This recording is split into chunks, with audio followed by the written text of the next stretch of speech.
Hello dear students, welcome in ASC starter. Dear students, इस video में मैं आपको क्लास 10th का जो प्रैक्टिस पेपर डीओ ने इशू किया ना, उसी का सेकंड पार्ट करवाने जा रहा हूँ। ये वीडियो हिंदी मीडियम और इंग्लिश मीडियम दोनों स्टूडेंट्स के लिए रहेगी। आप इसे ध्यान से समझिएगा। और जो पार्ट 1 की वीडियो आपको डिस्क्रिप्शन में लिंक मिल जाएगा, आप आराम से देख सकते हैं, नहीं तो प्लेलिस्ट आप चेक कर सकते हैं। तो 21 क्वेश्चन में बोला गया है कि हमें एक सर्कल दे रखा है, उस सर्कल में एक सेक्टर है, यानी कि हिंदी में एक वृत्त है, उसका हमें एक त्रिज्याखंड दे रखा है, और इस त्रिज्याखंड का जो कोण है, ये जो एंगल है वो 60 डिग्री है, और ये हमें रेडियस 6 सेंटीमीटर दे रखी है। ठीक है, यानी कि त्रिज्या हमें 6 सेंटीमीटर दे रखी है। इसने बोला है कि आपको एरिया ऑफ सेक्टर निकालना है, और जिन बच्चों को आता है वो साथ ही साथ चाहे तो खुद भी कर सकते हैं और अपने आंसर कमेंट बॉक्स में लिख सकते हैं। ठीक है, और फिर अपने आंसर मैच कर सकते हैं। ठीक है, तो ये आपका क्वेश्चन जो है 2 मार्क्स का रहने वाला है, तो आप पूरी स्टेटमेंट के तरीके से करना। ठीक है, पहले हम लिखेंगे रेडियस ऑफ सर्कल, या आप सेक्टर ले सकते हैं। ठीक है, radius of sector of circle.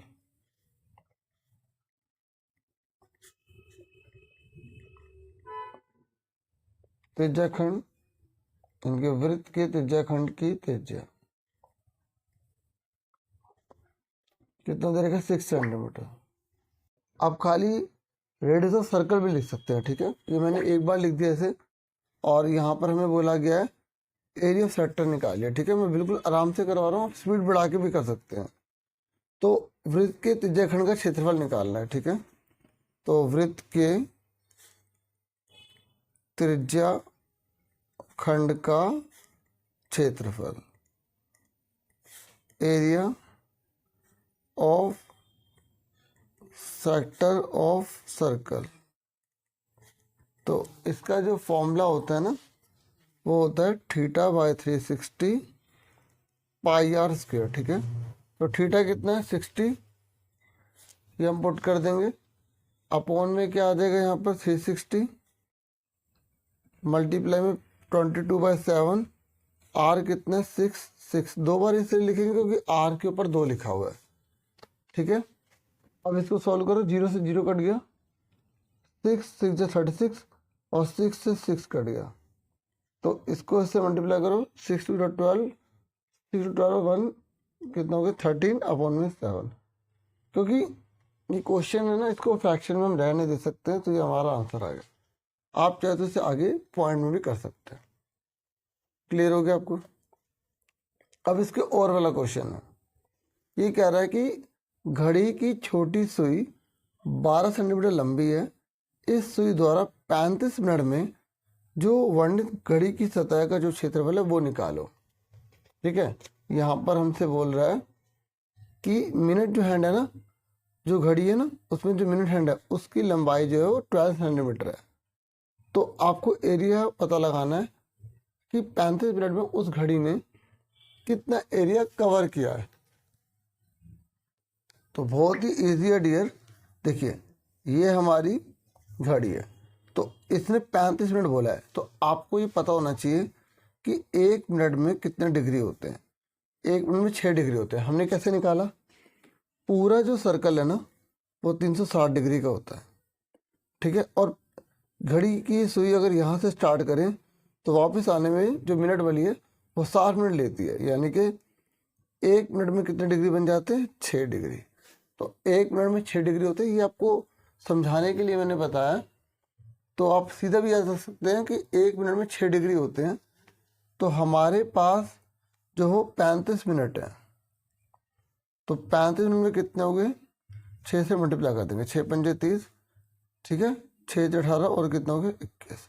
तो 210 डिग्री आ गया हमारे पास, यानी कि हमारे पास थीटा कितने? 210। हमें रेडियस कितनी दे रखी है? रेडियस ऑफ सर्कल, हिंदी में से मिनट लिख लेना आप। ठीक है, अगर आपने इंग्लिश में लिख भी दिया एक आधा वर्ड तो कोई दिक्कत नहीं, मिनट। ठीक है, तो रेडियस ऑफ सर्कल कितनी हमें दे रखी है क्वेश्चन में? यहाँ पर आप देख सकते हैं हमें 12 सेंटीमीटर है। ठीक है, तो लेंथ ऑफ मिनट हैंड किसके बराबर होगी? रेडियस ऑफ सर्कल के। अगर आप पूरी डिटेल लिखना चाहते हो तो आप लिख सकते हैं लेंथ ऑफ मिनट हैंड।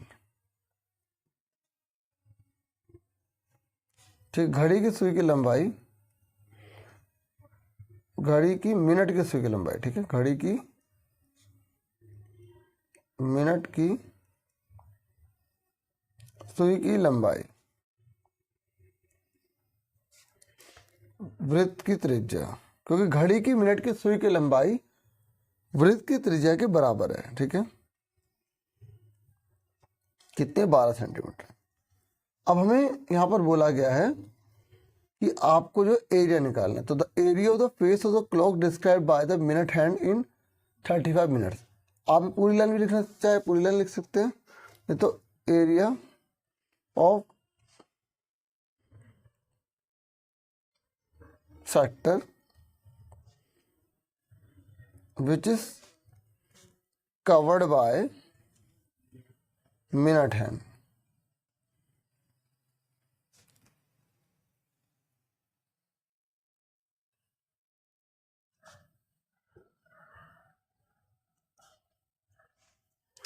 तो इसको हिंदी में मैं लिख देता हूं,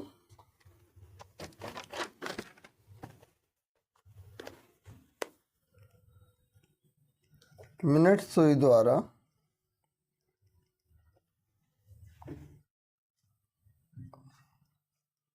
घेरा गया त्रिज्याखंड का क्षेत्रफल।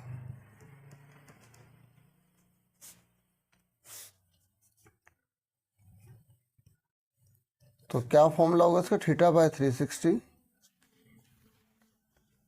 पाई आर स्क्वायर। फॉर्मूला वही रहेगा, क्योंकि देखो ये घड़ी है और मान लो वो यहाँ पर थी तो उसने जो है 35 मिनट जो है कवर कर दिए, तो 5, 10, 15, 20, 25, 30, 35, तो उस तरीके से उसने जो कवर करा ना, तो पूरा का पूरा ये जो एरिया है ये हमें सारा निकालना है। ठीक है, तो थीटा कितना है हमारा? अगर आप ये पिक्चर नहीं बना रहे कोई दिक्कत नहीं है, ये देखो 210 डिग्री।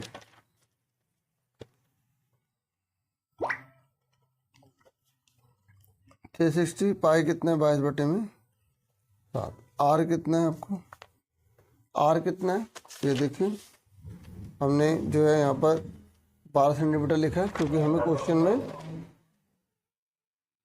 12 सेंटीमीटर दे रखा है। ठीक है, तो यहाँ पर 12 2 बार लिख लेंगे। ठीक है, अब इसको आराम से आप काटो, 0 से 0 कट गई, 12 3 36 हो गया। ठीक है, और 3 से काटा, 3 7 21 हो गया, 7 से 7 कट जाएगा। ठीक है, मैं बिल्कुल आराम से करा रहा हूँ, आप स्पीड बढ़ा के भी देख सकते हैं। ठीक है, फिर 12 दूनी 24 का 4, ऊपर 2 हासिल, 12 दूनी 24, 25, 26, तो 264 सेंटीमीटर स्क्वायर आ गया। ठीक है, क्लियर हो गया आपको? ठीक है, ये आपको पूरा जो है यहाँ से है। ठीक है, ये और वाला था और उसके बाद ये था। ठीक है, अब मैंने अगले वाले क्वेश्चन की पिक्चर बना ली है, आप देख सकते हैं ये पिक्चर। यहाँ पर इसने बोला है कि डी पैरेलल बीसी के। ठीक है, ये इसके पैरेलल है। ओके, तो ये कह रहा है एक्स की वैल्यू निकालो। तो आपको बीपीटी थ्योरम पता होगी। बीपीटी थ्योरम ये कहती है कि अगर ये लाइन इसके पैरेलल है तो जो बाकी की ये जो साइड है ना, ये आपस में प्रोपोर्शनल होंगी, क्योंकि ये वाली लाइन इस वाले हिस्से और इस वाले हिस्से को प्रोपोर्शनल करेगी। कहने का मतलब इसका जो रेशियो है इसके रेशियो के बराबर है। मैं आपको एक एग्जांपल बताता हूँ। जैसे मान लो 4 है, 8 है, ये 2 है, 4 है, तो जब आप इसको काटोगे ना, 4 1 जा 4, 4 2 जा 8, 2 1 जा 2, 2 2 जा 4, तो 1/2 1/2 बराबर आ रहा है। तो इसका मतलब ये होता है कि अगर ये लाइन इसके पैरेलल है तो इसकी और इसकी जो रेशियो है ना काटने पर, ये पूरी बराबर है। तो इसका मतलब ये है कि अगर ये इसके पैरेलल है तो AD बटे में DB, इधर मैंने इधर AD लिया है तो इधर मैं कितना लूंगा? AE लूंगा। इधर मैंने DB लिखा है तो इधर मैं लूंगा EC।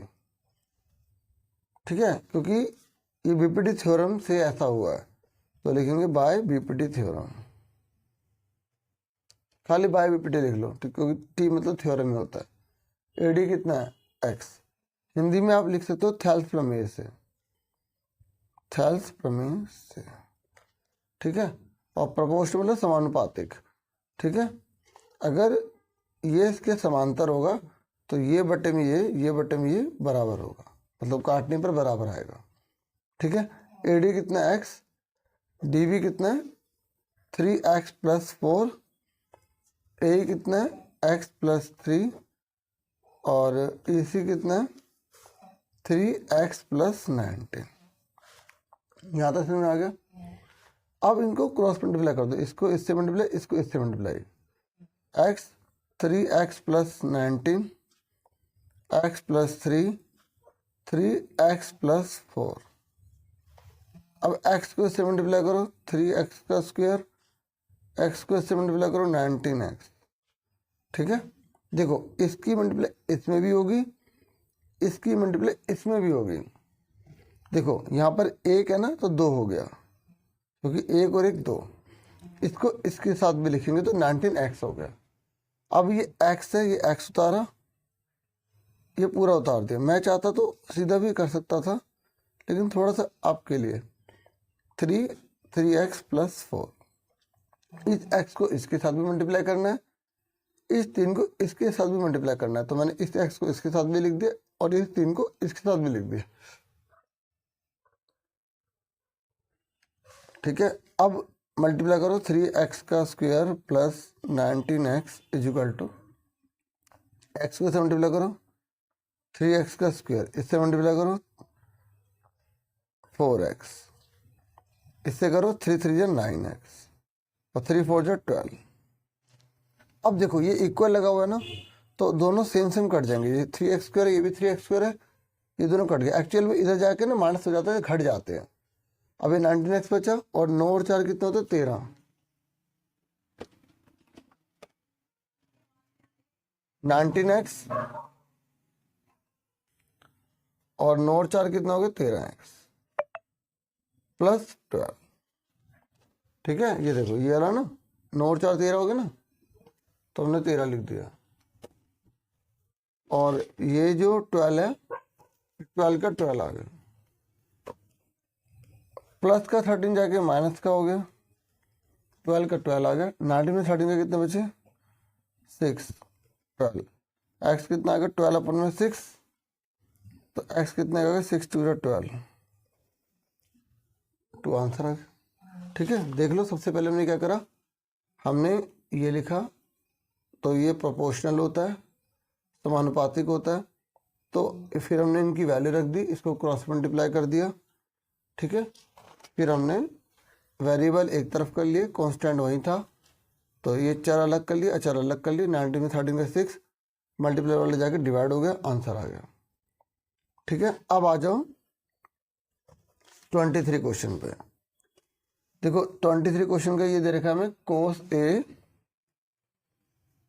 इज इक्वल टू, देखो अभी ना ये मैंने हिंदी में दिखाया नहीं था ये, क्योंकि एक जैसा ही था। अब यहाँ पर भी देख लो, थ्योरी पढ़ सकते हो आप। ठीक है, कोई ज़्यादा खास नहीं है, तो इसलिए मैंने बतानी। ठीक है, वही चीज़ सेम है। तो 7 बटे कितना है 25। ठीक है, तो कोस ए इक्वल टू कितना है 7 बटे 25 है। तो ये कह रहा है कि tan A plus cot A आपको निकालना है। ठीक है, तो अब आपको बिल्कुल आसान तरीके से बताता हूँ। तो आपने याद किया होगा, पंडित बद्री प्रसाद हर हर भोले। ठीक है, तो आपको ये रूल याद होगा, है ना। तो ये साइन थीटा का होता है, ये कॉस थीटा का होता है, ये टैन थीटा का होता है। तो साइन का उल्टा क्या होता है कॉसेक थीटा, कॉस का क्या होता है सेक थीटा, टैन का क्या होता है कॉट थीटा, है ना। तो यहाँ पर कोस ए दे रखा है, तो कोस का फॉर्मूला क्या होता है, क्या होता है कोस का फॉर्मूला, ये देखिए बी अपॉन में एच, तो यहाँ पर बी लिख देंगे, एच लिख देंगे। ठीक है, तो ये हमने बना लिया ऐसे करके। अब देखो यहाँ पर जो नेम दे रखा होता है वो हम यहाँ नहीं लिख सकते, यहाँ लिख देंगे, बी यहाँ लिख देंगे, सी यहाँ लिख देंगे। देखो ए और बी, ए को यहाँ भी लिख सकते हैं, यहाँ भी लिख सकते हैं, लेकिन हम यहाँ नहीं लिख सकते क्योंकि 90 डिग्री का यहाँ पर जो एंगल दिया होता है ना वो 90 से छोटा होता है। इस बात का आपको ध्यान में रखना है। अब देखो b कितना है 7, तो जो a होता है ना ये a, ए के सामने वाले को ना हम पी कहते हैं, और जो ये ए लिखा है, जैसे मतलब यहाँ पर अगर जो भी नाम दे रखा है ना, अगर यहाँ पर ए होगा तो इस वाली लाइन को हम क्या बोलेंगे, बेस। और क्योंकि ए यहाँ पर है, ये जो बी है ना, बी यानी कि बेस, तो ये ए है तो इस वाले को हम बेस बोलेंगे। समझ में आ गया? तो ये जो एच होता है ना, एच, ये 90 के सामने वाला होता है, ये कभी बदलता नहीं है। ठीक है, ये बी मतलब बेस, एच मतलब हाइपोटेन्यूज मतलब कर्ण, पी मतलब परपेंडिकुलर। ठीक है, समझ में आ रही है? अब यहाँ पर हमेशा पाइथागोरस आपको प्रॉपर्टी लगानी पड़ेगी। ठीक है, यूजिंग पाइथागोरस प्रॉपर्टी, हिंदी में पाइथागोरस नियम का प्रयोग करने पर।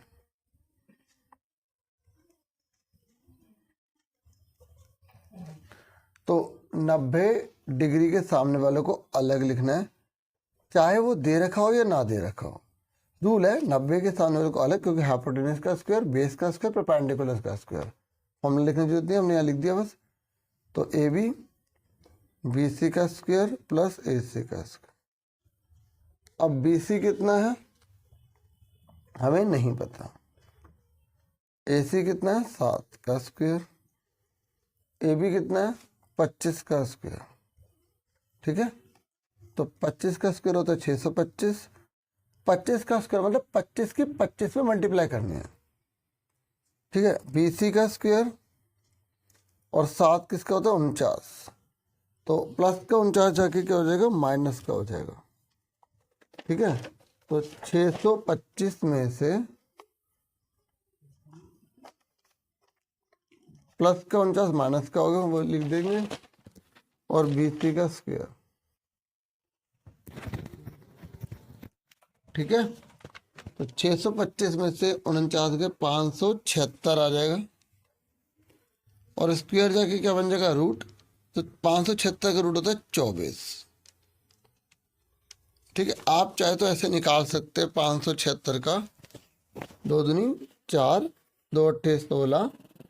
ठीक है, फिर 2 अट्ठे 16, ऐसे 2 एकम 2, 2 चौके 8, 2 चौके 8, 2 सत्ते 14, 2 दूनी 4, 2 तिया 6, 2 6 12, 2 एकम 2, 2 अट्ठे 16, 3 6 18। ऐसे 2 से कर सकते थे इस तरीके से। तो देखो 2 में से 1 2 बाहर आ गया, 2 में से 1 2 बाहर आ गया, इन 2 में से 1 2 बाहर आ गया, इन 3 में से 1 3 बाहर आ गया। तो 2 3 6, 6 0 12, 12 24। तो इस तरीके से ये हमारा आंसर यहाँ 24 आ गया। ठीक है, अभी आंसर नहीं निकला, ये हमने 24 लिख लिया। ठीक है, अब हमें tan ए और cot ए चाहिए। तो अब आप बताओ tan ए की वैल्यू कितनी आएगी। क्या फॉर्मूला होता है, पी अपन में बी, पी अपन में बी। तो पी कितना है, जो यहाँ पे दिया होता है उसके सामने वाले को पी बोलते हैं 24, बेस जो यहाँ दिया होता है उसी लाइन को बेस बोलते हैं, तो 7। कोटे कितना है, क्या फॉर्मूला होता है कोटे का, ये देखो इसका उल्टा, तो बी अपन में पी। तो बी कितना है, सिंपल से, तो उल्टा है तो उल्टा ही लिख दो, 7/24। देखो ना, ए के लिए बेस क्या होगा 7, पी क्या होगा सामने वाला, पी सामने वाला होता है। ठीक है, जो यहाँ दे रखा होता है ना एंगल, उसी को देखना है, उसी को देखना है। अगर उसको देखोगे तो आप आराम से कर पाओगे। ए लिखा है, उसी लाइन को हम क्या बोल देंगे, बेस। अगर यहाँ पर बी बोला होता तो इसी लाइन को बोल देते बेस। यहाँ पर भी बोला नहीं, बहुत आसान है। अब इन दोनों की वैल्यू पुट कर दो, tan ए cot ए, यहाँ लिखो tan A plus cot A equal to डालो, tan ए की वैल्यू कितनी है 24/7। ठीक है, ये देखो 24/7 है ना, और उसकी कितनी 7/24। ठीक है, अब इसको हम क्या करेंगे, सॉल्व कर लेंगे। इसको इससे मल्टीप्लाई, इसको इससे मल्टीप्लाई, 24 की 24 में करेंगे कितना आएगा, अभी हमने करा था 576, 7 की 7 में करेंगे कितना आएगा 49, और 24 को 7 से मल्टीप्लाई कर लेंगे। देखो एलसीएम बिल्कुल आसान तरीके से मैं बता रहा हूँ, आप चाहे तो ऐसे एलसीएम जैसे लेते हैं ना 2 लाइन वाला, ऐसे भी कर सकते हैं, नहीं तो आसान तरीका, इसको इससे मल्टीप्लाई करो, इसको इससे मल्टीप्लाई करो, इसको इससे मल्टीप्लाई करो, ठीक है। तो 576 और 49 कितना होगा, 625। 7 चौक 28, ऊपर 2 हाथ से 7 दूनी 14, 116, मतलब 16। इस तरीके से हमारा आंसर है, ठीक है। अब उसके बाद आ जाइए नेक्स्ट क्वेश्चन पर। ये कह रहा है अगर आपको ऊपर वाला नहीं करना तो नीचे वाला आप कर सकते हैं, ठीक है। और वाला है 5x is equal to sec theta, 5 में x is equal to tan theta दे रखा है, ठीक है। ये हमें क्वेश्चन दे रखा है, आप देख सकते हैं। हिंदी इंग्लिश दोनों में से आप कोई भी देख सकते हैं। ये देखिए, ठीक है, ये निकालना है। तो यहाँ पर ये जो बोल रहा है ना, यहाँ पर क्वेश्चन गलत छप गया है। ये देखो, ये ना क्वेश्चन, ये आप देखेंगे दूसरी बुक्स में आर डी शर्मा या जो भी बड़े बड़े राइटर्स की बुक है, बहुत पुराना क्वेश्चन है। तो जो एक्सपीरियंस टीचर उन्हें पता होगा ये क्वेश्चन गलत छप गया, ठीक है। तो मैं आपको सही लिख के दे देता हूँ। तो जिन बच्चों ने ट्राई किया होगा उनको काफ़ी दिक्कत का सामना भी करना पड़ेगा। ये है एग्जैक्ट, तो ये आपको निकालना है, ठीक है। तो हम इसे कैसे करेंगे, बहुत ही इजी है। तो ये चीज़ है ना, इसको हमने फर्स्ट मान लिया। देखो कई तरीके होते हैं इसके करने के, मैं बिल्कुल आसान तरीके से बता रहा हूँ। हम क्या कर रहे हैं, इसका स्क्वायर कर रहे हैं, इसका स्क्वायर कर रहे हैं, इसका स्क्वायर कर रहे हैं, इसका स्क्वायर कर रहे हैं, ठीक है। फिर हम क्या करेंगे, जब हम इसका स्क्वायर करेंगे फिर इसमें से घटा देंगे, ठीक है। तो हम क्या कर रहे हैं, स्क्वेयरिंग एंड सब्ट्रैक्टिंग।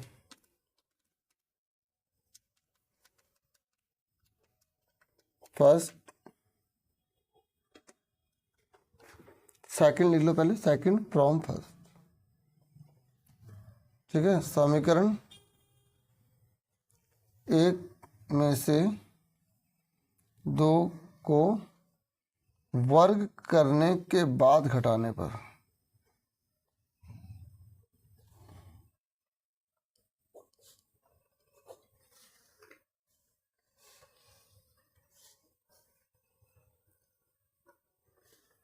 यहाँ लिख लो आफ्टर स्क्वेयरिंग।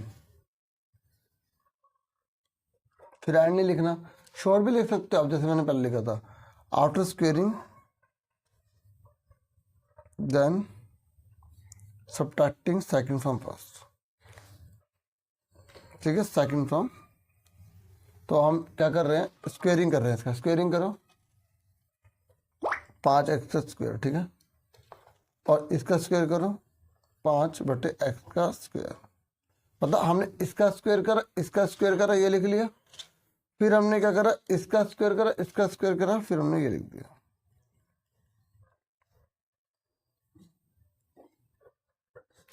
आगे समझ, मतलब मैंने इसका स्क्वायर करा, यहाँ लिख लिया।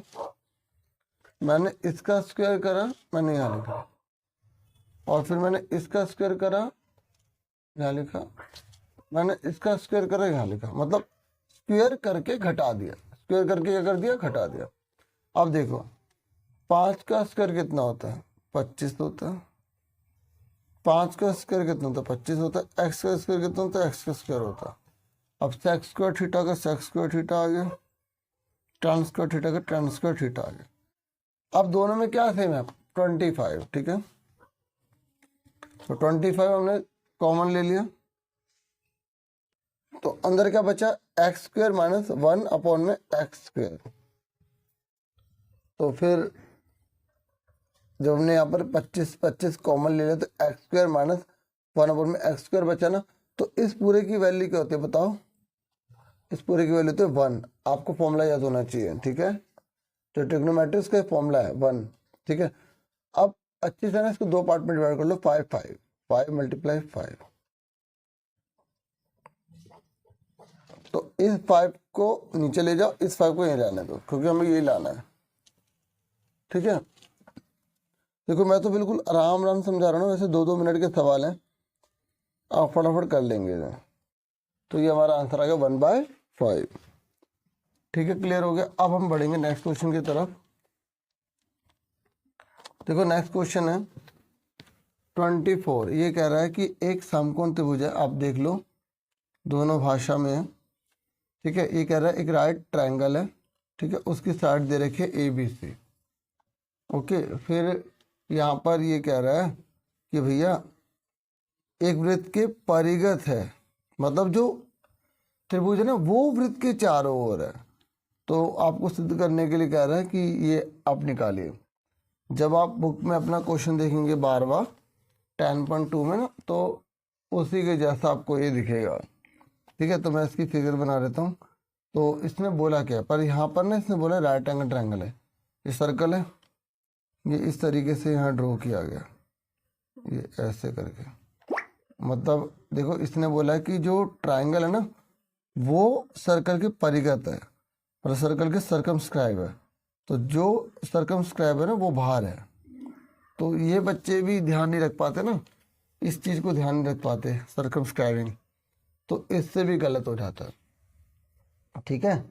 तो इसने बोला है कि हम रेडियस हमें R दे रखी है और हमें R की वैल्यू ये प्रूव करके दिखाना है, ठीक है। हमें R ये पता लगानी है, ठीक है। तो हम फटाफट इसको सवाल को अच्छे से करते हैं, आप ध्यान से समझिए। देखिए ये हमारा केंद्र है, ठीक है, हमने इसको नाम दे दिया A, इसको B, इसको C, हमें पता है 90 डिग्री का है, ठीक है। इसने बोला हुआ देखो ये राइट एंगल ट्रायंगल है, समझे मेरी बात आप। और एक वृत्त के परिगत है, बहुत आसान हो जाता है 90 डिग्री का देने से। देखो ये पॉइंट ऑफ कांटेक्ट होता है ना, होता नहीं होता स्पर्श बिंदु, पता है ना आपको बच्चे, स्पर्श बिंदु होता है, पॉइंट ऑफ कांटेक्ट होता है। तो हमने इससे ज्वाइन कर दिया, और आपको पता है ना पॉइंट ऑफ कांटेक्ट से मिलाने पर ये 90 डिग्री का बनता है, पता है आपको।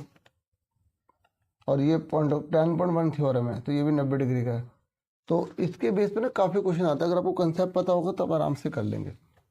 तो मैं थोड़ा सा आपको बताता हूँ, जैसे सर्कल है, ये त्रिज्या है ये, ठीक है। तो ये स्पर्श रेखा है, तो ये हमेशा 90 डिग्री का कोण बनता है, याद रखना, ठीक है। और अगर सर्कल के बाहर से हम बाहर वाले पॉइंट से दो ऐसे लाइन डालते हैं ना, ये दोनों टेंजेंट होती हैं, क्या होती हैं, टेंजेंट होती है, दोनों की दोनों ना स्पर्श रेखाएं होती हैं, और ये दोनों इक्वल होती हैं, ठीक है। हिंदी में स्पर्श रेखाएं होती हैं, दोनों बराबर होती हैं। अब देखो मैं आपको क्या बता रहा था, हमें ये बता दें कि 90 डिग्री का है, तो मैंने कहा इससे बड़ा बेनिफिट होगा क्योंकि ये 90 डिग्री का है, ये भी 90 डिग्री का है, क्योंकि ये इसकी वजह से 90 डिग्री का है। ये 10.1 थ्योरम है, 10.2 थ्योरम है, प्रमेय है, ठीक है। और ये भी 90 डिग्री का है। अब ये भी 90 का है, ये भी 90 का, ये भी 90 का, तो ये कितने का हुआ, ये भी तो 90 का हुआ, क्योंकि चारों कोणों का जो योग होता है ना चतुर्भुज में, वो 360 होता है। जो क्वाड्रिलेटरल होता है ना उसके सब एंगल का टोटल 360 होता है। तो ये 3 90, तो चौथा भी तो 90 होगा। तो ये क्या बन गया, स्क्वायर बन गया डियर, क्या बन गया, स्क्वायर। अब हमें क्वेश्चन में दे रखा है कि हमें R मानना है, क्या मानना है, R। ये देखो यहाँ ना हिंदी वालों में कंजूसी कर दी इन्होंने लिखा ही नहीं है, ये देखो यहाँ पे इन्होंने लिखा है इंग्लिश वालों में R, ठीक है। R लेना है तो कोई बात नहीं, हमने बता दिया आपको। तो ये R देखो ये रेडियस है, ये रेडियस है, ठीक है। तो हमने इस ये क्या है R, ये क्या R।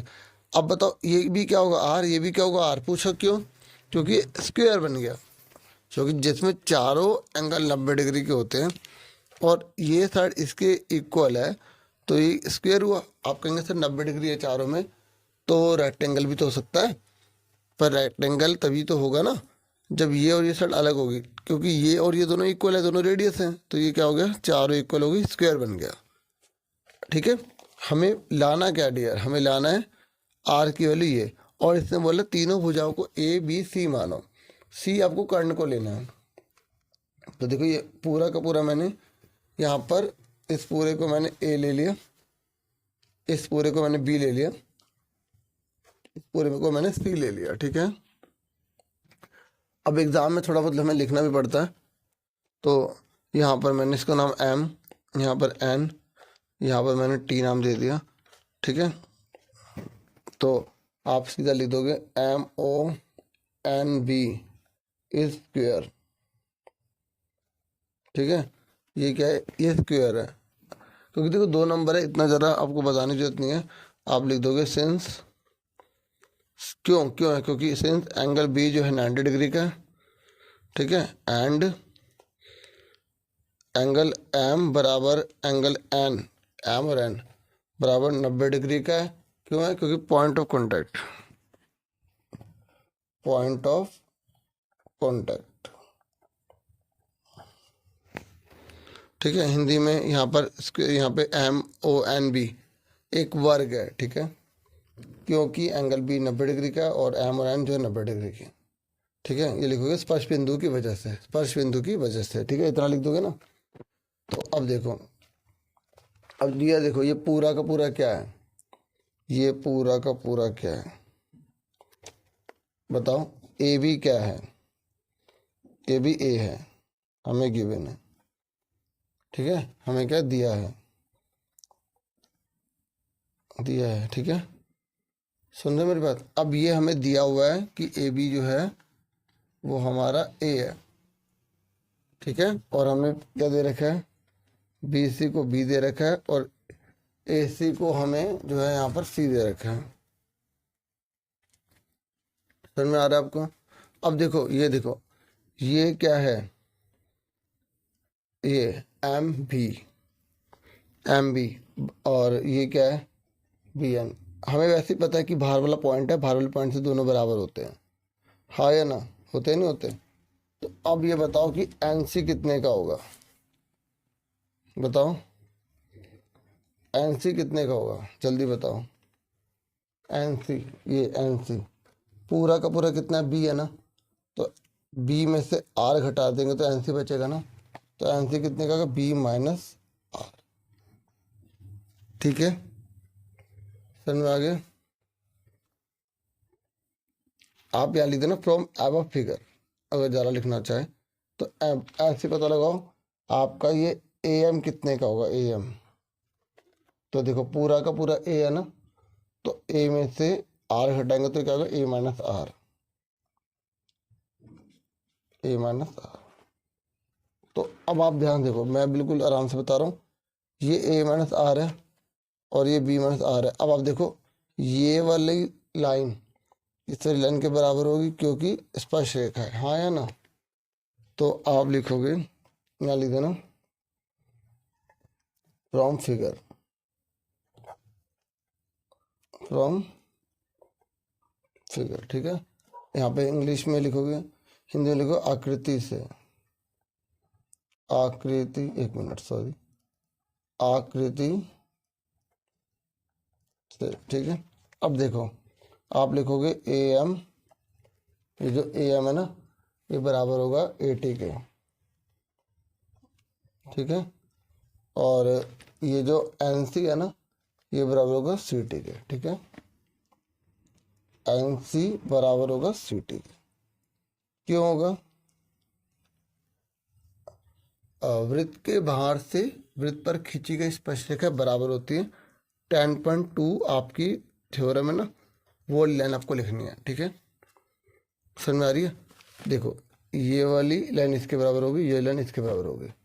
अब ये और ये जो लाइन है, ये किसके बराबर है? सी के बराबर है, ठीक है। तो हम यहाँ पे लिखेंगे ए सी बराबर A T plus T C, A T plus T C. अब ए टी क्या है बताओ? ए टी क्या है? ये निकाला, ए टी ए एम के बराबर है, और ए एम कितना? ए माइनस आर, ठीक है, तो ये आ गया ए माइनस आर। और टी सी कितना है? टी सी यानी कि सी टी, एन सी के बराबर है। एन सी कितना है? बी माइनस आर, तो यहाँ पर कितना आ गया? B minus R. और ए सी कितना है? ए सी, ये ए सी क्या नाम है? सी, तो ये सी के बराबर आ गया, ठीक है। तो अब आप देखो, यहाँ पे ए प्लस बी लिख लिया, और आर आर कितने हो गए? माइनस के 2r, ठीक है। और हमें देखो लाना क्या है? हमें आर की वैल्यू निकालनी है, तो इस 2r को उधर ले गए, तो a प्लस बी माइनस सी, इस c को इधर ले आए, इस 2r को उधर ले गए, तो r इक्वल टू क्या आ गया? a प्लस बी माइनस सी, ये 2 मल्टीप्लाई वाला डिवाइड हो गया,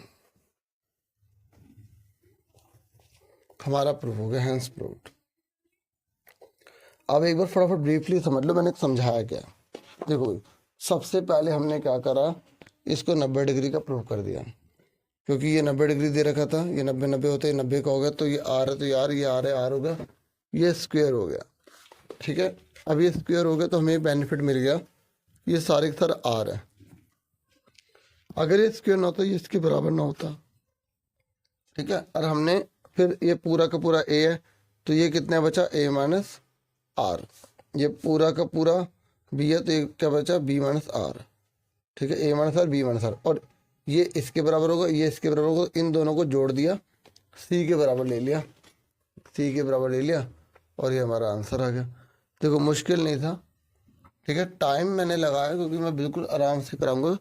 अब जैसे बच्चे हैं उस हिसाब से आराम से उसे स्पीड बढ़ा के और स्लो करके जैसे भी उन्हें लगेगा वो आराम से कर लेंगे, ऐसा मेरा पूरा विश्वास है।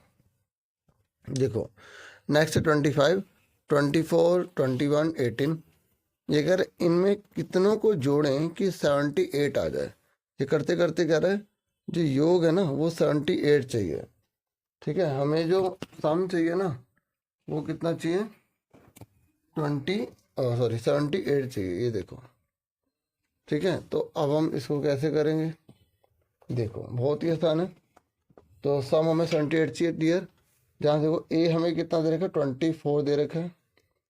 डी कितना है हमारा, 21 माइनस 24। आपको पता है ना, दूसरे में से पहला घटाते हैं या तीसरे में से दूसरा घटा दो, बात एक ही है। तो माइनस का 3 आ गया। ठीक है, अब ये क्या है, इसने बोला है सम इज 74।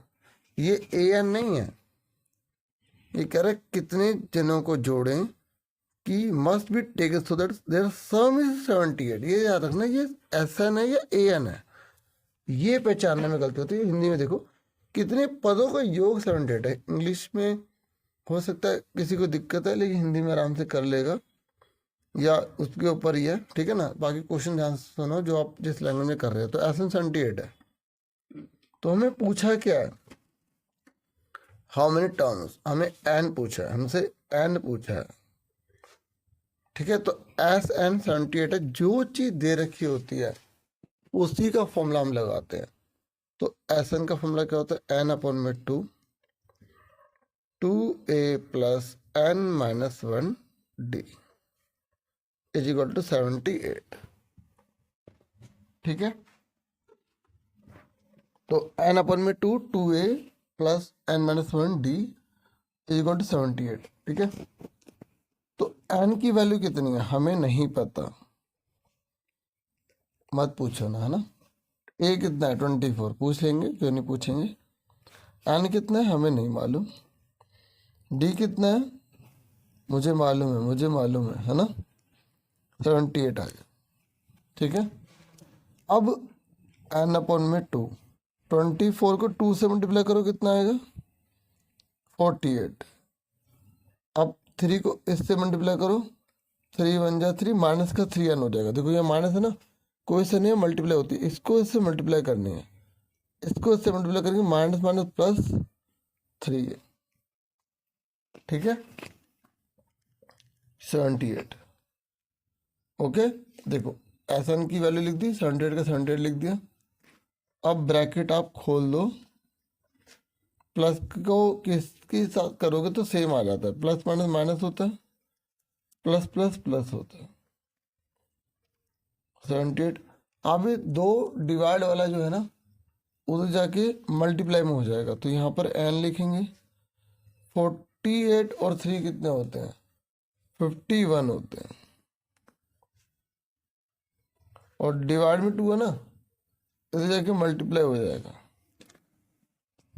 ठीक है, तो 78 को 2 से मल्टीप्लाई करेंगे तो हमारा जो है कितना आ रहेगा, 2 8 16, 2 7 14 15। ठीक है, नहीं तो 80 का डबल 160 कर दो। ठीक है, और इसमें से 4 घटा दो। तो अब यहाँ पर हमारे क्या है, एन 51 माइनस 3n। ठीक है, अब एन को इससे मल्टीप्लाई करो, 51 एन को इससे मल्टीप्लाई करो 3n स्क्वायर। अब इन दोनों को उठा के उधर ले जाओ, माइनस का जाके क्या हो जाएगा प्लस, प्लस का जाके क्या हो जाएगा माइनस।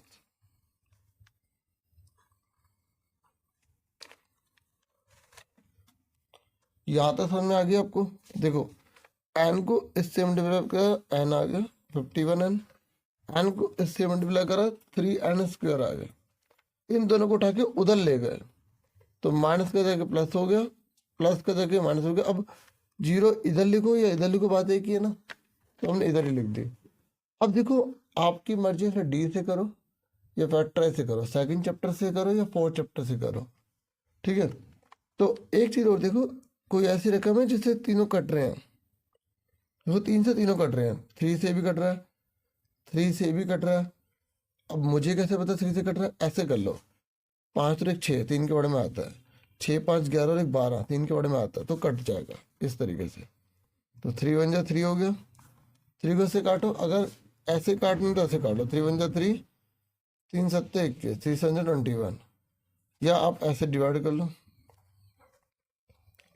3 1 जा 3, यहाँ पे 2 1, 3 7 जा 21, ठीक है। तो 17 आ गया, इसे काटो, 3 4 जा 15, 3 2 जा 6, ये आ गया।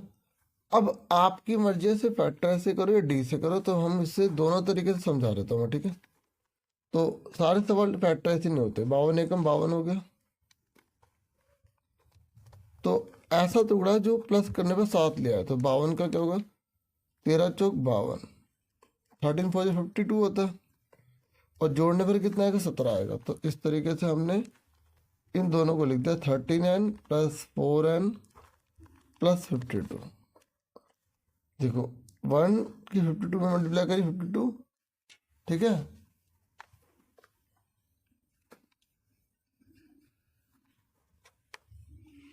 ये शायद आपको दिखा नहीं होगा। तो 1 की 52 में मल्टीप्लाई करी 52 को हमने क्या करा, 13 4 जा होता है, ठीक है। तो प्लस करने पर, जो प्लस करने पर ना हमें कितना चाहिए था, 17 चाहिए था। तो हमने इस तरीके से हमने ऐसे कर दिया, ठीक है। तो प्लस करने में 17 चाहिए था, तो हमने इस 52 के टुकड़े कर लिए, 13 चौक 52 होता है, ठीक है। और भी होता है, 52 एकम 52 होता है, ठीक है, और 26 दूने 52 होता है। तो कौन सा टुकड़ा है जो प्लस करने पर 17 ले आया, तो प्लस करने पर 17 ये लाएगा, इन सबको कैंसिल कर दिया, ठीक है। तो इस तरीके से देखो 1n का स्क्वायर 39, प्लस का माइनस हो गया, प्लस का माइनस हो गया। तो ये दो ग्रुप बन गए। तो ये n 13n 4n + 52 का क्या हुआ, 13 4 जा, टुकड़े कर लिए, ये दो ग्रुप बन गए। ये n है ना, मतलब n मल्टीप्लाई n भी लिख सकते हो आप। इन दोनों में सेम क्या है, इन दोनों में सेम क्या है, जब हम इसमें सेम बता रहे इसको गैप कर लो, दोनों में सेम क्या है, n, तो n - 13 आ गया। इन दोनों में सेम क्या है, 4 सेम है, तो 4 आ गया, n - 13। ये दोनों सेम है, n - 13 और n - 4। तो n बराबर 13, इसको 0 के बराबर ले लिया, और इसको n बराबर 4। तो हमारे ये दो आंसर आ गए।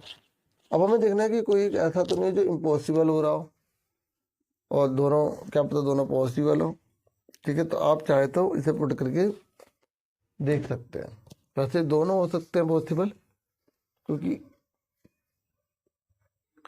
पॉसिबल दोनों ही होंगे, क्योंकि देखो जब हम n4 लेंगे तो ये घट रहा है, 24 21 18 और जो है 15 का, उन सबको जोड़ने पर 78 आ जाएगा। और दूसरा n13 भी होगा, क्यों n13 इसलिए होगा क्योंकि ये जब घटता जाएगा तो फिर माइनस वाले आते जाएंगे, तो माइनस वाले जो है इन सबको काट देंगे जो प्लस वाले हैं, तो लास्ट में 4 बचेंगे।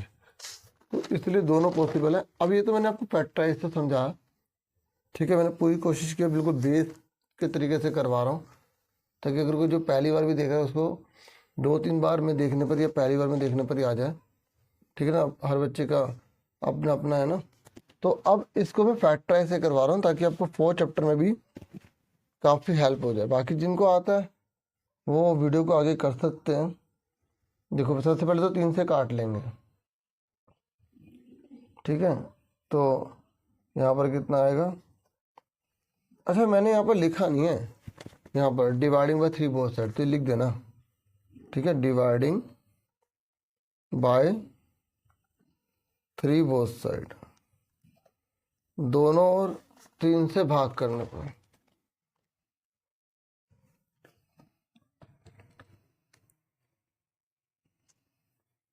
ठीक है। तो अब आपको मैं डी से सिखा रहा हूँ। ए कितना इसके आगे, एक मान लो एक है, कुछ ना तो एक ही बोलते हैं। बी कितना दे रखा, माइनस का 17, और सी कितना है 52। तो डी निकालो, डी का फॉर्मूला होता है बी स्क्वायर माइनस 4ac। तो बी कितना है, माइनस का 17 की पावर 2 माइनस 4, ए कितना है 1, सी कितना है 52। तो 17 की 17 में करो 289, 4 को इससे मल्टीप्लाई कर लो, 4 दूनी 8, 4 पंजे 20। तो इसमें से घटाओ, कितने बचेंगे यहाँ पर 81 बचेंगे, ठीक है। इसको घटा लेंगे ना हम, तो x का फॉर्मूला अप्लाई कर लो, minus B plus minus root D upon में 2। b is here minus 17. Now put it, there is d, what is here, that is 81. Now put value of a is, that is 1. तो हमने a की value रख दी, b की value रख दी, d की value रख दी। Minus को माइनस से हमने कैंसिल कर दिया, 17 आ गया। 81 का जो रूट है वो कितना आएगा, 9, ठीक है। 81 का रूट 9 आएगा। 81 का जो वर्गमूल होता है वो 9 होता है, 2 एक कम 2 हो गया। अब हम यहाँ पर क्या करेंगे, एक बार प्लस लेने पर, एक बार घटाव लेने पर, तो टेकिंग प्लस, तो 17 प्लस 9 बटे में 2 कितना आ गया, तो ये हो जाएगा आपका 26 बटे में 2, यानी कि आपका 13 आंसर आ गया, ठीक है। अब यहाँ पर मैंने x लिखा है, एक्चुअल में ये n है, तो हम n ही लिखेंगे, जो क्वेश्चन में दे रखा है वही लिखना है, ठीक है। और यहाँ लिखेंगे टेकिंग माइनस, हिंदी में लिखेंगे घटा लेने पर या माइनस लेने पर। तो 17 माइनस 9 बटे में 2, तो 17 में से 9 आपको जाएंगे तो 8 बटे 2, तो 4 आएगा। देखो इसका आंसर, इसका आंसर सेम आ रहा है ना, ठीक है। तो सेम ही आता है आंसर। अब आपको देखो जो जल्दी आप कर पाओ ना, आप वही अप्लाई कीजिएगा, ठीक है। तो देखो ये सेक्शन बी था आज की वीडियो में। मुझे पूरी उम्मीद है आपको समझ में आ गया होगा। इतना ही था इस वीडियो में। Thank you for watching and listening carefully. Please video को लाइक, चैनल को सब्सक्राइब करें।